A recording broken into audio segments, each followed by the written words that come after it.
Merhaba dostlarım, beni tanımayanlar için ben Uğur Ceylan, avukatım. Bugün size muhteşem bir hap bilgiden bahsedeceğim. Çok önemli olduğunu düşündüğüm ve çok önemsediğim bir bilgi. Özellikle temettüye gönül vermiş yani temettü yatırımcılarının bilmesi gereken çok önemli bir bilgi olduğunu söyleyeyim şimdiden arkadaşlarım. İnsanların bu bilgilere erişimi kısıtlı. Herkes her yerde bunları söylemiyor. Ve bu bilgileri her yerde bulamıyorsunuz. Aslında kanal açma sebeplerimden birisi de bu bilgileri sizlere ulaştırabilmek arkadaşlar. İnsanlar kendi yatırım kararlarını verirken zorlanıyorlar. Çünkü her an her şey ayaklarının altında değil. Araştırma yapmaları lazım. Zorlanıyorlar, yardım istiyorlar. Tabii herkes kendi kararını kendisi vermek zorunda. Çünkü anlatılanların hiçbirisi dışarıdan gördükleriniz de yatırım tavsiyesi değildir. Benim söylediklerim de yatırım tavsiyesi değildir. Özellikle temettü yatırımcıları temettü alıyorlar ve temettülerinden ciddi oranda bir vergi veriyorlar ve bu vergi de biliyorsunuz %15'e çıktı. Bu videoda stopaj vermeden temettü yatırımcılığı nasıl yapılır? Aslında biraz bundan bahsedeceğim. Yani aslında olayın etrafından dolanmak gibi olacak. Yani temettü yatırımcısı oluyorsunuz hem de stopaj vermiyorsunuz. Nasıl oluyor? 22 Aralık 2024'te hisse senetlerinde özellikle temettü veren hisse senetlerinin vermiş olduğu temettülerin %10'dan %15 oranına çıkarıldığını söyledik. Önceki videoda ne kadarlık bir hisse senedinden temettü alırsanız o temettüden yüzde kaç stopaj ödeyeceğinizi anlatmıştım. Şimdi arkadaşlar büyük fonlar yani büyük hisse senetleri sahipleri parasını nasıl yönetiyor biliyor musunuz? Yani paralarını yönetirken bu insanlar sadece kendi fikirlerini kullanmıyorlar. Danışmanlar oluyor, yardımcılar oluyor. Bir takım insanlardan bu insanlar yardım alıyorlar. Ve bu insanlar da kim biliyor musunuz?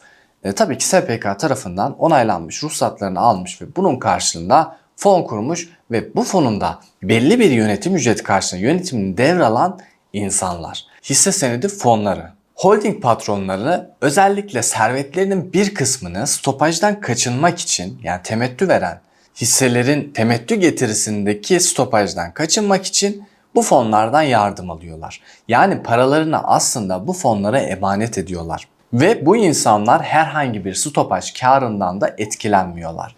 Yani stopaj onlar için %10'dan %20'ye çıksa da hiçbir anlam ifade etmiyor.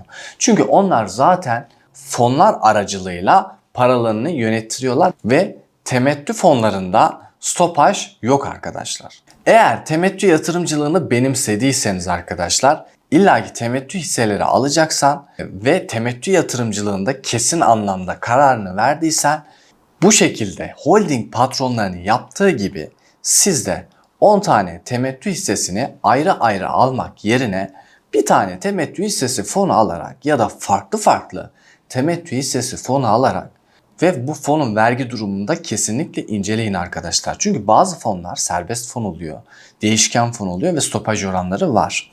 Sadece içine temettü hissesi koymuyor yani Eurobond koyuyor, para piyasası fonu koyuyor, yurt dışı hisse senedi koyuyor. Yani öyle fonlar da var arkadaşlar. Ben temettü fonlarından bahsediyorum. Temettü fonu alarak stopajdan kaçınabilirsiniz arkadaşlar. Bu gayet de yasal ve fon yatırımcısı oluyorsunuz. Sadece bireysel anlamda gidip farklı hisse senetlerini almıyorsunuz. Fonda ortak bir şekilde alıyorsunuz. Peki nasıl oluyor bu? Öncelikle şunu söyleyeyim. Fon alımı yaparken de karşılaşacağınız ve bilmeniz gereken konular şunlar olacak. Fonun bir gideri oluyor. Zaten para yatırdığınızda sizin yatırmış olduğunuz parayı günlere bölerek fon o giderini o paranın içerisinden günlük olarak alıyor.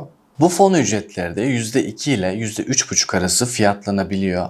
Yani fonuna göre bu fiyatlar değişiyor anlamında söylüyorum arkadaşlar.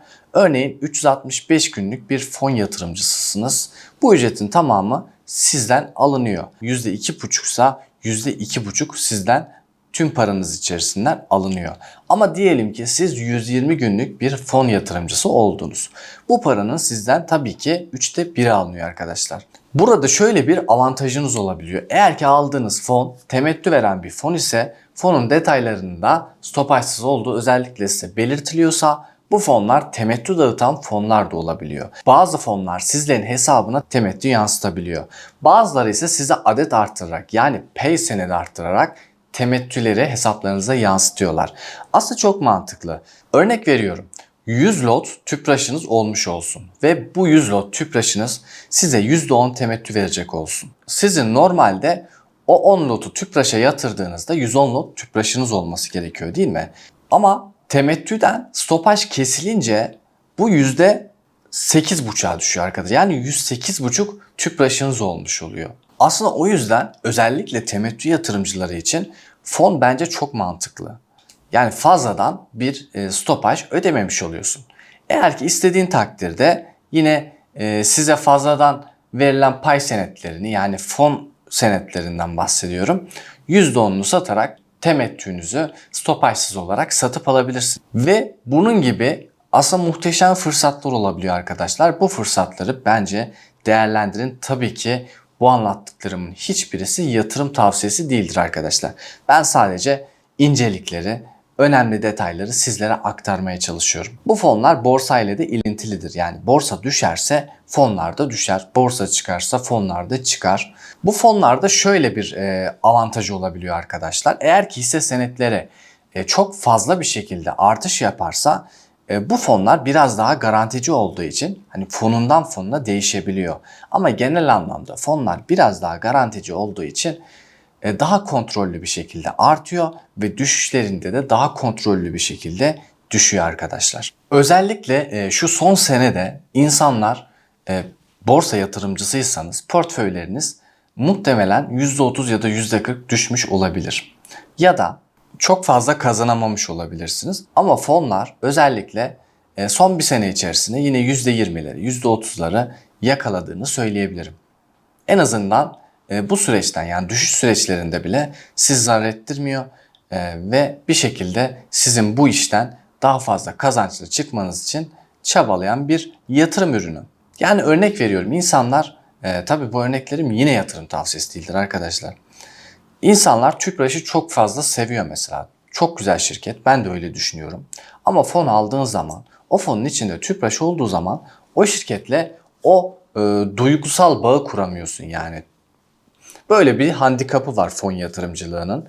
Tabii yine de yatırım yapmak sizin elinizde, yani sizin tercihiniz. Portföylerinizin bir kısmını fon yatırımı, bir kısmında yine bireysel hisse senedi yatırımı olarak devam ettirebilirsiniz. Bu tamamen sizin elinizde olan bir şey. Yani temettü veren stopajsız fonlardan bahsediyorum. Bu fonları araştırmamı istiyorsanız, incelememi istiyorsanız yorumlara yazın. Özellikle incelememi istediğiniz yorumlar olursa fon inceleme videoları da hazırlıyorum değerli arkadaşlarım. Bu videoda anlattıklarımın da hiçbirisi yatırım tavsiyesi değildir. Tekrar ediyorum arkadaşlar. Çünkü uyarıyı da yapmam gerekiyor arkadaşlar. Sadece hani bu videoda izlediğiniz fikirleri aklınızın bir köşesinde bulundurun isterseniz. Yarın bir gün yeri gelir lazım olur. Temettü yatırımcılığıyla alakalı görüşlerimi de soracak olursanız değerli arkadaşlarım, ben temettü yatırımcılığını destekliyorum. Ama temettü yatırımcılığı da benim aklıma yatmayan bir konu var. Tabii ki bu vergilendirme konusu, stopaj konusu. Benim çok aklıma yatmıyor açıkçası. İnsanlar temettü hissesi alıyor. Yani temettü almak için alıyor. Ama temettü vermeden önce o hisseyi sattıklarında ve temettü verdikten sonra o hisseyi aldıklarında bu insanlar stopaj ödemiyorlar. Yani böyle bir temettü hissesi aldıktan sonra sürekli hisseyi takip edip temettü vermeden önce satıp temettü verdikten sonra almak çok da mantıklı değil. Tabii ki %80'i %90'ı satmıyor. Hani vergisini ödeyerek alıyor. Buradaki sıkıntı da tabii ki vergilendirme, %15 stopajı var. Hani bu dediğim gerçek bu arada. Bazı arkadaşlar, etrafımda da karşılaşmıştım. Temettü vermeden önce hemen malını satıyor ve temettü verdikten sonra tekrar alıyor. Orada güya stopajdan kurtuluyor. Ama o zaman da temettü yatırımcılığının işte bir anlamı kalmamış oluyor. Bu nedenle temettü yatırımına karşı özellikle ben Türkiye'de birazcık mesafeliyim. Bunun fonlar tarafından yapılması noktası benim için daha mantıklı geliyor. Kısaca benim görüşüm bu şekilde değerli arkadaşlarım, yatırım tavsiyesi olmamakla birlikte. Yurt dışındaki temettü yatırımcıları biraz daha mantıklı ama yine Türkiye'den bu temettü yatırımcılığı yaptığınız için vergileri, algıları, şunları bunları, o belirsizlikler falan düşündüğünüzde çok da yine mantıklı olmuyor Türkiye'den aldığınız zaman. Ayrıca değinmek istediğim de bir konu var arkadaşlar. Şimdi Türkiye'deki fon ücretleri çok fazla. %2,5 ile %3,5 civarlarında fon ücretleri var. Şimdi yurt dışı hisse senedi fonu incelemiştim. SCHD fonu. Bu fonda yönetim ücreti 0,0 bilmem kaçtı. Oldukça düşüktü. Yani bizdeki fonlar niye %2,5, %3 alıyorken el alemin fonlara %0,0 bilmem kaç alıyor. Burada ben fonun ücretlerinin fazla olduğunu düşünüyorum. Ama tabii ki paranızı yanlış yönetimin sizin için kaybının da daha fazla olabileceğini düşünüyorum.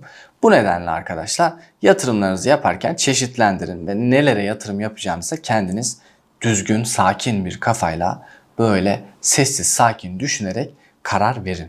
Bu arada da temettü yatırımcılığına alakanız varsa arkadaşlar yorumlara da bunu belirtin ki ben temettü yatırımcılığı içeren videolara daha fazla yer vereyim. Ayrıca bu video üzerinden kanala abone olduğunuzda ben sistemden şunu görüyorum. Bu video temettü yatırımcılığı videosu daha fazla abone almış. Demek ki insanların temettü yatırımcılığına ilgisi daha fazla.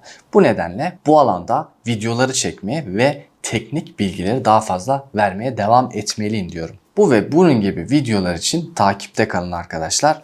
Başka bir videoda görüşmek üzere. Hoşça kalın.